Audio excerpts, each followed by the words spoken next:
Et salut à tous, un petit point crypto dans ce moment un peu incertain. Alors tout est à peu près drivé par Bitcoin comme d'habitude. Je rêve de ce moment où tout va se décorréler et que des vrais cryptos vont prendre la place de Bitcoin. Et je rêve de ce moment où on passera en vraie utilisation de la crypto-monnaie plutôt que juste simple spéculation comme c'est encore le cas aujourd'hui. Là, ce qui se passe sur Bitcoin, c'est tout simplement de la spéculation. En aucun cas, c'est de l'utilisation pour ce que devrait être une crypto-monnaie. Alors, un petit point sur la courbe Bitcoin pour vous dire ce que j'en pense aujourd'hui avec 2-3 stratégies. Je fais ça dans la continuité de ma vidéo précédente, donc sur le trading du Bitcoin avec les quelques conseils que je vous avais donnés, et notamment de placer des ordres limites plutôt que des ordres au marché, parce que Bitcoin aime bien faire sa chienne et aller chasser les plus hauts et les plus bas. Donc je vous remets cette vidéo en à droite, n'hésitez pas, vous en apprendrez aussi. Alors, qu'est-ce que j'ai à dire sur Bitcoin en ce moment? Pour moi, on est toujours dans une zone très incertaine ici. Est-ce que ça va remonter maintenant ou est-ce que ça va chuter encore plus bas? Franchement, c'est indécis, je suis incapable de vous le dire, je vous le dis honnêtement. Donc, je vais tenter des petits trades court terme là-dedans, je vais vous expliquer comment, sans prendre trop de risques et en essayant d'estimer un petit peu où ça peut aller. Avant ça, je voudrais juste vous montrer un petit quelque chose que vous pouvez vous amuser à faire aussi. C'est qu'en ce moment, Bitcoin fait des montées, paliers, montées, paliers, montées, paliers. Et il se trouve que là, on a eu une descente, mais peu importe, c'est pareil, vous allez voir pourquoi. Donc déjà, il faut savoir que ici, donc on se place, on était samedi, dimanche. Bon, on a eu une petite poussée ici dans le week-end, ce qui est assez rare. Et ici, on était samedi et dimanche. Et donc, comme on peut le voir, on a toujours une diminution des volumes le week-end. Normal, il y a beaucoup de professionnels et d'institutionnels qui ne travaillent pas, qui sont en week-end. Donc, il y a énormément d'échanges qui ne sont pas faits. Et du coup, les volumes diminuent. Et par conséquent, les demandes d'achat-vente dans le carnet d'ordre diminuent aussi. Ce qui va avoir tendance à rendre le carnet d'ordre et donc la crypto très volatile. Donc, on est le week-end, les volumes diminuent. Et d'un coup, on sort du week-end et boum, ça explose.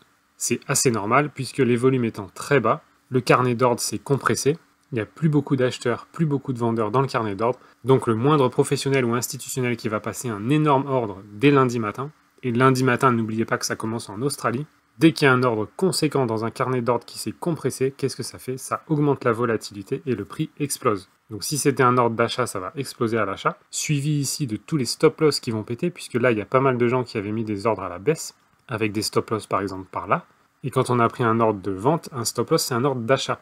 Donc non seulement on a un carnet d'ordre assez vide, du coup forcément à la moindre grosse transaction le prix va exploser, et en plus c'est accéléré par tous les stop-loss qui pètent. Et c'est pour ça qu'on a des volatilités comme ça en sortie de week-end où les volumes étaient très bas.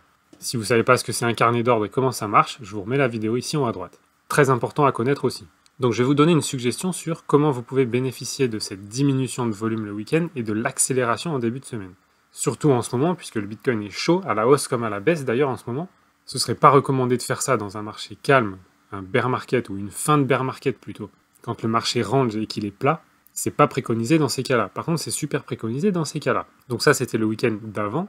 Et ici, c'est donc fin de semaine et le week-end dernier, donc celui qu'on vient juste de passer. À savoir le samedi 9 et dimanche 10. Donc, comme d'habitude, on a le trading qui s'arrête ici vendredi soir. Donc par là. Et ici, on bascule samedi. Et vous voyez qu'en bas, ici, c'est les volumes de transactions. Ici, on a une diminution des volumes. Et ça diminue, jusqu'à presque plus de volume. Donc, vu que le Bitcoin est tendu en ce moment, on pouvait s'attendre soit à un mouvement haussier très rapide, soit baissier très rapide. Comment vous pouvez jouer avec ça? Eh bien, tout simplement, ce que vous pouvez faire, c'est vous attendez que samedi passe, parce que généralement, samedi, il ne se passe pas grand-chose. Et samedi va vous donner un peu le range. C'est-à-dire, quelle est l'évolution du prix en mode raplapla. Et ici, donc, vous passez à dimanche. Ici, par exemple, en France, voilà, on se lève 8-9 heures, on est ici. Ici, c'est dimanche. Et là, vous posez un ordre d'achat, peu importe où, en fait. Mais vous pouvez le poser, essayer de le poser au milieu du range. Donc, par exemple, sur cette bougie-là, par exemple. Vous posez un ordre d'achat et un ordre de vente, en même temps. Et ensuite, vous allez estimer le range. Donc, on est par là. Le range, c'est à peu près ici et ici.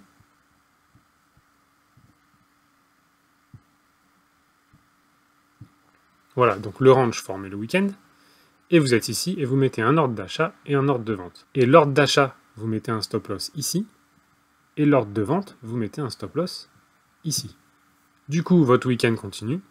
Pour l'instant, vous avez juste un ordre d'achat et un ordre de vente, qui en plus s'annule, donc vous n'êtes ni en perte ni en gain, peu importe ce qui se passe, vous êtes à l'équilibre. Si évidemment vous prenez un ordre d'achat et de vente de la même taille, et puis vous allez dormir tranquillement, et le matin vous vous réveillez et vous regardez où sont vos profits. Pourquoi? Parce que justement, imaginons que du fait du volume faible, il y ait un énorme ordre à l'achat par exemple. et bien en fait votre ordre de vente va avoir son stop loss ici, donc la perte va s'arrêter là, et l'ordre d'achat lui va continuer à monter, et là comme il n'y aura plus d'ordre vente en opposition, vous allez faire des profits. Pareil à la vente, si vous avez placé ici donc vos deux ordres achat-vente, jusqu'ici ils vont s'annuler, ici votre stop loss à l'achat il va sauter, vous perdez votre ordre d'achat donc avec la perte au stop loss, et bim, ça continue à descendre, et vous avez votre ordre de vente qui lui fait des profits. Tout simplement parce que, imaginons qu'à peu près au milieu du range, vous prenez votre ordre, imaginons qu'ici, vous êtes à plus 100 sur l'ordre d'achat et moins 100 sur l'ordre de vente, en gros ça fait 0, pareil ici, plus 100, moins 100, et dès lors que le prix dépasse et creuse, votre ordre d'achat va se fermer avec une perte de 100, mais votre ordre de vente, lui, va continuer avec des gains, plus 100, plus 200, plus 300, plus 400, plus 500. Et là, soit vous avez mis un take profit un peu plus bas, par exemple à x4, pour assurer des gains, soit vous n'avez rien mis, et quand vous vous levez le lendemain matin, vous décidez si vous voulez fermer cet ordre avec vos profits, ou le laisser continuer en espérant que ça descende. Donc voilà une idée en ce moment pour profiter du manque de volume du week-end et de l'accélération en début de semaine. Ensuite, maintenant, plus court terme, qu'est-ce qui se passe là-dedans? Donc pour moi, c'est un moment incertain parce qu'on est toujours sur un mouvement baissier. Et tant qu'on n'a pas au moins dépassé ici cette zone des 42 300, 42 500, il faut vraiment qu'on redépasse ici et qu'on revienne là pour commencer à espérer être à nouveau dans un marché qui va monter. Là, à ce niveau-là, on n'en sait rien. Ça peut tout à fait monter ou se péter la gueule, encore plus bas. Cela dit, j'ai un point bas à vous donner. Moi, j'estime environ que vers les 37 000, ça va commencer à freiner. Donc si on allait vers le bas, je pense que 37 000, commencer à reprendre des ordres d'achat à 37 000 me paraît une bonne idée. Évidemment, il faudra attendre d'avoir un signal haussier pour repartir. Qu'est-ce que je fais en ce moment là-dedans? Moi tout simplement, donc là je vais passer en 3 minutes, une bougie égale 3 minutes, c'est une time frame que j'aime bien. Et là donc on voit qu'il y a un point d'intérêt et en fait il y a même un order block ici qui s'est dessiné. Donc ici ce point d'intérêt et ce order block, qu'est-ce qu'il nous dit?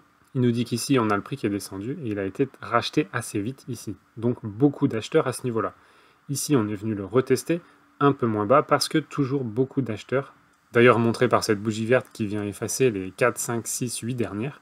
Donc, beaucoup d'acheteurs ici. C'est pour ça qu'ici, c'est une bonne zone. Donc, à partir du haut de cette bougie jusqu'à ici, on a une bonne zone de prise d'ordre. C'est pour ça que moi, là, pour l'instant, j'ai mis un achat limite à peu près à 41 500. Donc, ça veut dire que j'attends le prix à 41 500 pour le reprendre à la hausse. Je mets mon stop loss un peu plus bas que cette bougie-là, ici, en me disant que effectivement, si on vient chercher ici et qu'on rebondit, alors on pourrait à nouveau être haussier. Et ça me fera un ordre placé vachement bas. Maintenant, si on vient traverser ici et repartir à la baisse, pour moi, on repart baissier. Et là, je sortirai avec mon stop loss, je ne prends pas plus de risques. Donc voilà ce que j'ai positionné en ce moment. Ça me permet de jouer un peu dans cette période incertaine. Alors j'en profite aussi pour dire 2 mots sur les leviers. Donc les leviers, ça n'a rien de dangereux quand on sait les gérer.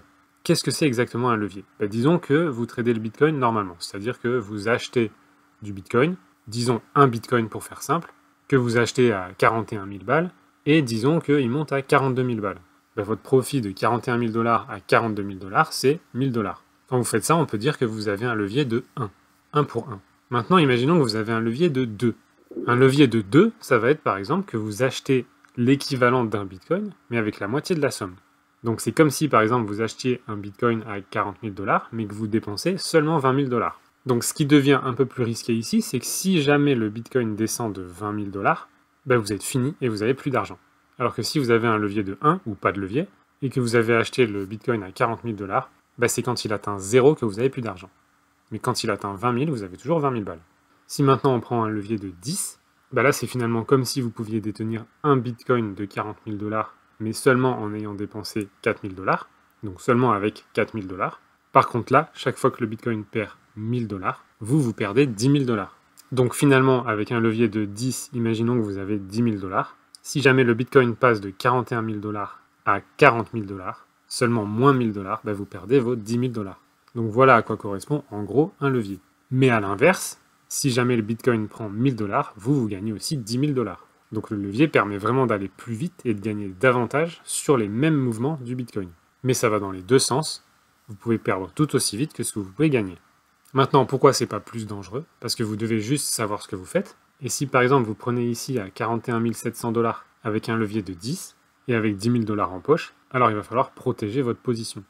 Et vous savez que quand Bitcoin perd 100 $, vous allez en perdre 1000.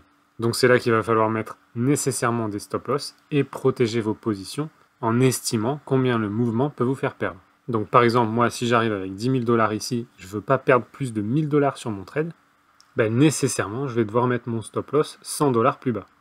Ce qui est hyper risqué aussi, puisqu'un mouvement de 100 $ pour le Bitcoin, c'est rien du tout. Et quand le Bitcoin aura fait moins 100 $, étant donné que j'ai un levier de 10, en gros, moi, j'aurais perdu 1000 $ et je sors sur mon stop-loss. Mais si le Bitcoin prend 100 ou 200 $, moi, j'aurais pris 1000 ou 2000 $. Si maintenant 100 $ ça vous paraît trop faible, et que par exemple, à 41 700, vous préférez mettre votre stop-loss à 41 300, et toujours risquer 1000 $, ben, il vous faudra un levier beaucoup plus faible. Par exemple, un levier de 2. En levier de 2, quand le Bitcoin descendra de 400 $, vous perdrez 800 $. Et donc vous êtes encore à moins de 1000 $, la somme que vous étiez prêt à perdre. Maintenant, si vous gagnez avec ce levier de 2, par exemple ici le Bitcoin se met à remonter, donc vous êtes à 41 700 et disons qu'il va à 44 700, donc là il aura pris 3000 $, mais comme vous avez un levier de 2, vous allez gagner 6000 $. Donc votre risque il est de 800 $ et vous pouvez gagner 6000 $ dans cet exemple. Donc voilà pourquoi les leviers sont intéressants quand ils sont bien maîtrisés, que vous savez positionner vos stop-loss et calculer quelle est votre perte au stop-loss. Et si par exemple vous avez un capital de 10 000 $ et que vous voulez faire un levier de 5 et que vous mettez votre stop-loss pour être sûr de perdre pas plus de 1000 $, ben vous savez que votre risque il est de 10% maximum. Mais si vous vous positionnez bien et au bon moment, vos gains peuvent être énormes.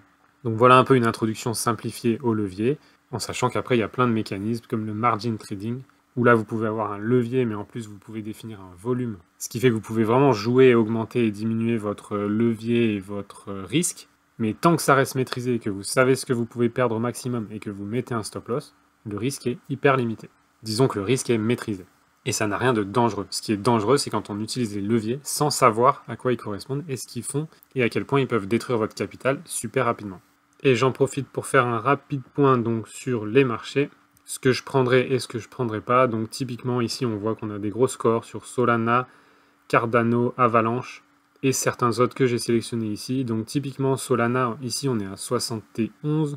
Si je mets sur toute la courbe, voilà, on est déjà bien monté par rapport au plus bas, on est déjà à plus de x3 et on est déjà pas mal monté par rapport au point haut. Donc moi je ne conseillerais pas un Solana maintenant. On sait que ça peut exploser, effectivement, chacun fait ce qu'il veut, mais en tout cas, c'est pas le genre de crypto sur laquelle j'irai, déjà parce que ça a bien monté, et ensuite le potentiel est plus si immense. En tout cas, techniquement et graphiquement. Pareil pour Avalanche. Donc voilà, ici on commence à être presque parabolique, donc moi je rentre pas dans des marchés verticaux. On a ADA aussi dernièrement, qui a bien monté. Lui, il a encore un peu de chemin, vous voyez, ici on peut viser les 1$, 1,50$, ça c'est encore jouable, pour faire un x2, x3. Mais après, on ne sait pas trop où ça va aller, selon le bull market, selon combien de temps ça dure, selon ce que fait Bitcoin, puisque tout est rythmé par Bitcoin. Et donc le potentiel ici est quand même amoindri. Alors après, parmi les cryptos que j'aime bien et que je pense qui ont beaucoup de potentiel, on a Dogecoin. Ici, vous voyez qu'on est encore en bas, on est même encore dans le range. Donc super point d'entrée ici, et surtout un potentiel de presque x10 si on pense qu'il va aller à 1$. Et il va le faire. Autre bon potentiel ici, on a VeChain. Ici aussi, grosse augmentation du volume, de plus en plus de monde dessus. On est vraiment quasiment en train de quitter le range. On est à 0,3. On est à 0,3 ici, même si on fait x2, on va viser 0,06. On est encore très loin des sommets d'avant. Donc ici, effectivement, bon potentiel. On a Algo aussi. Algo, voilà, donc là, on est vraiment au sol et on est en train de repartir à la hausse. Là, on est vraiment tout en bas, le potentiel est assez gros, surtout que c'est une crypto ISO, donc crypto qui va avoir une forte utilité dans la nouvelle finance. Et ici, on est à 0,2 avec, disons, un max à 2, donc ici, on est à un x10 juste pour rejoindre ce sommet-là. Même pas celui-là. Voilà pour une analyse du marché en ce moment et quelques cryptos que je suggère, qui restent des bonnes cryptos et avec un bon potentiel technique. Je vous laisse avec ça et je vous dis à très vite.